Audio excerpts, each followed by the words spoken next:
Hello, I'm Fraser. You're watching The Context on BBC News. The White House thinks Ukraine can win this war, and the military aid they're now sending is indicative of Ukraine's growing success. The US Defense Secretary in Poland, after visiting Kyiv, said the ambition is to ensure that Russia has neither the ability nor the means to invade one of its neighbours ever again. We want to see Russia weakened to the degree that it can't do the kinds of things that it has done in invading Ukraine.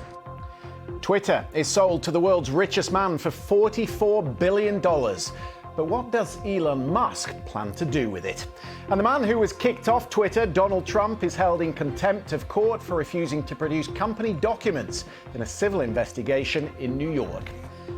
Tonight with The Context, live from Paris, Georgina Wright from the think tank Institute Montaigne and the Republican strategist Rina Shah is in Washington.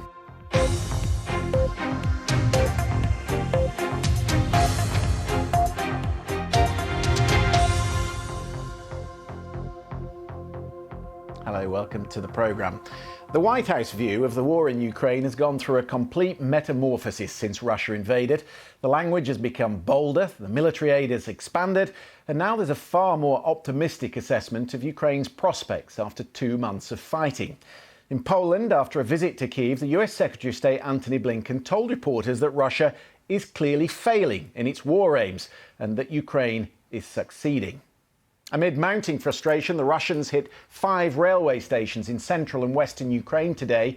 5 people killed and another 18 were injured. They're trying to degrade Kyiv's military supply route, but with limited success.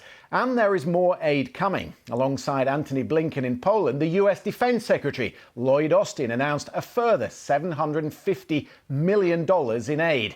Suddenly, the Americans are shedding any inhibitions they might have had about supplying Ukraine with the heavy weaponry it needs.